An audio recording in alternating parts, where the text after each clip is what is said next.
దైవం TV ధార్మికం YouTube ఛానల్కు స్వాగతం. తెలుగు వాగ్గేయకారులలో త్యాగరాజస్వామివారికి ప్రత్యేక స్థానముంది. సంగీత చక్రవర్తి అయిన త్యాగరాజస్వామివారు మే నెల 4వ తేదీ 1767వ సంవత్సరంలో కాకర్ల రామబ్రహ్మం, కాకర్ల సీతమ్మ దంపతులకు 3వ సంతానంగా జన్మించారు. వీరి పూర్వీకులు ప్రస్తుత ఆంధ్రప్రదేశ్లోని ప్రకాశం జిల్లా కంబం మండలంలో గల కాకర్ల అను గ్రామం నుండి ప్రస్తుతం తమిళనాడు రాష్ట్రంలో ఉన్న తంజావూరు జిల్లాకు దగ్గరలో ఉన్న తిరువావూర్ అనే గ్రామానికి వలస వచ్చారు. త్యాగరాజస్వామివారు తిరువావూరులోనే జన్మించారు. నాదోపాసన ద్వారా భగవంతుడిని తెలుసుకోవచ్చని నిరూపించిన గొప్ప వాగ్గేయకారుడు ఈ త్యాగబ్రహ్మ. ఆయన కీర్తనలు రామునిపై ఆయనకు గల విశేష భక్తిని, వేదాలపై, ఉపనిషత్తులపై ఆయనకున్న జ్ఞానాన్ని తెలియజేస్తాయి. ఉపనయనం తరువాత తండ్రిగారి బోధలు, 18వ ఏట రామకృష్ణానంద పరబ్రహ్మం ఉపదేశం చేసిన రామ షడాక్షరీ మంత్ర ప్రభావం, తల్లి అలవర్చిన భక్తి సంగీతాలు బాల్యంలోనే బీజాంకురాలై త్యాగరాజస్వామి వారిలో మూర్తిభవించాయి.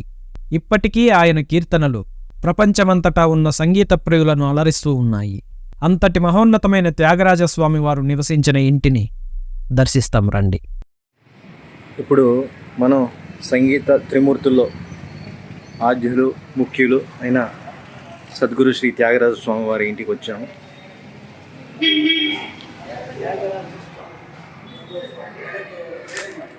ఇది త్యాగరాజస్వామి వారు పుట్టిన ఇల్లు.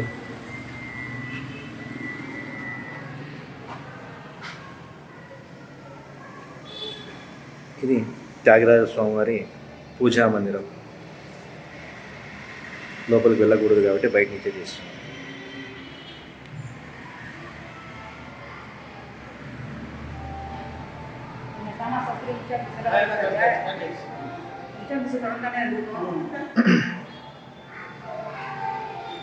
తొంభై 96 కోట్ల రామతారక మంత్రాన్ని జపం చేసి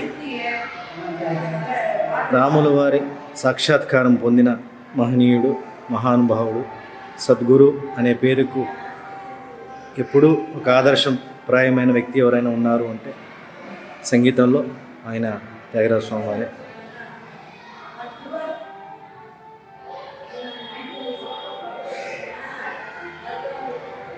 ఈ ఇంటికి రావడం మా పూర్వజన్మ సుకృతంగా నేను కూడా భావిస్తున్నా.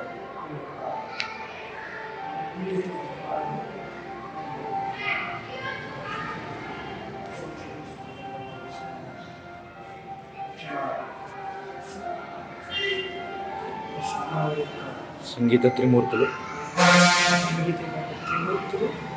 వారి యొక్క విగ్రహాలు. హర హర మహాదేవ శంభో శంకర. ఈ వీడియో మీకు నచ్చినట్లయితే లైక్ చేయండి, షేర్ చేయండి, కామెంట్ చేయండి, అలాగే సబ్స్క్రైబ్ చేసుకోండి.